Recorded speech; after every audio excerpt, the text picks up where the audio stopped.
After the impressively crafted downhill disaster that was The Last of Us Season 2, probably the most memed-on adaptation of a franchise that had its potential beaten down to a pulp by the hubris of its creators, I decided to revisit the game to answer a question that kept gnawing at the back of my head for weeks now. Hi, my name is Nacho, welcome back to the channel, and this video is all about the main protagonist of The Last of Us 2. That's right, I'm talking about Abby.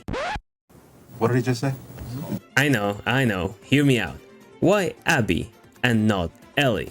It's no secret to anyone who has played the game and seen the latest season of the show that Neil Druckmann and by association Craig Mazin have a glaring favoritism towards Caitlin Deaver's character, the muscle woman, beef meister and one with the protein, Abby Anderson. One of the biggest changes, however, which I mentioned in my review was actually good, was casting Caitlin for the role and not bulking her up to look like her game counterpart.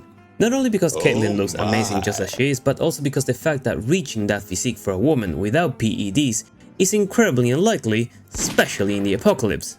And this show needed all the immersion it could get. Fairly enough, some people brought out the fact that this could be considered a double standard.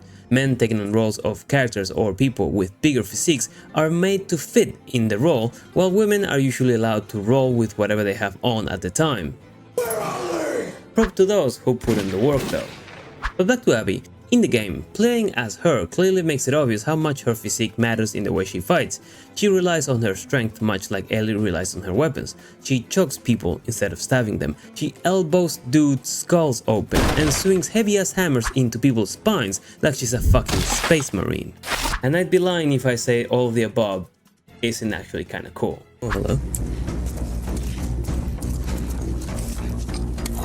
Oh, mommy likes it, hell yeah. Come closer.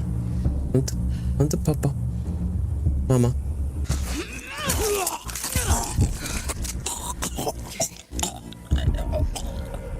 Okay. Oh my god, I got an erection. But as I progress through the game, which by the way is all in the stream, so come check it out. Please. Abby's bag of tricks never seemed to end. Because I'm a raging masochist, I set up to play the game on hard mode, and after what felt like dragging my nuts through a ditch filled with tar during Ellie's gameplay, I arrived at Abby's, and oh boy, did my experience drastically change. After the mandatory third wheeling you have to do with any love interest these women have, despite having tougher encounters, Abby's arsenal of weapons never ceased to be anything less than insane. A semi-automatic rifle, a double-barrel shotgun, pipe bombs, a boomstick, a crossbow that racks arrows much faster than Ellie's bow, a flamethrower, 6'2". Is that, what the fuck is that a flamethrower? What the fuck? What the fuck? He has a flamethrower now? What the giant fucking biceps. At one point, I compared this game to Resident Evil 2, where Claire Redfield clearly had a better set of guns than Leon, while him is actually the hot one. But here you can tell which kid is really the favorite, mainly by the toys they are given. Basing myself just on that, I cannot imagine a world where Ellie doesn't get banged in half. Neil Druckmann also happened to say in an interview that Abby was meant to feel more like Joel in terms of the gameplay, while Ellie was meant to be more maneuverable, which knowing him translates to Abby is the new Joel. This coupled with the fact that many of you have mentioned in the comments of how he wanted to kill Joel from game 1 and was stopped by his fellow writers who advised against it, till he became CEO and sacked everyone who said that. The fact that Intergalactic is also having a strong independent LGBTQ friendly female as its lead, which has Neil's slooch all over it, is nothing but a fucking massive coincidence. You can tell how his preferences towards these androgynous female badass type of characters guide his decisions, even that he's not exactly subtle about it. But naturally, here you ask, Caitlin is nothing like this in the show, maybe they change it for the better. And at first, I would fully agree with you. Despite Abby's purposely exaggerated proportions, Caitlin is nothing like her. She's petite and attractive. She has just enough presence to be a good antagonist and has good as seen rapport with Pedro. And we know she's a good actress because she even read for the role of Ellie, which eventually was given to Bella, who despite her most valiant efforts was found wanting by the majority of the audience for the role, which made us actually root for Caitlin to be the one coming out on top. This is where the team fall moment hit me like a truck. What if this was the whole point?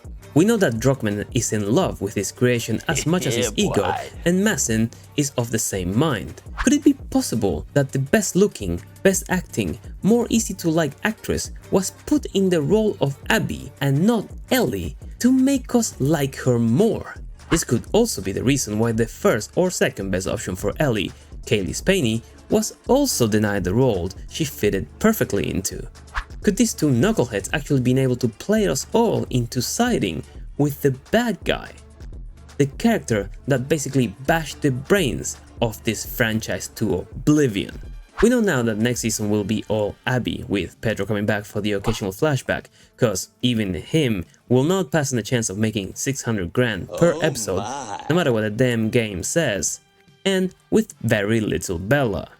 The coolest parts of the game are all in Abby's 3 days in Seattle.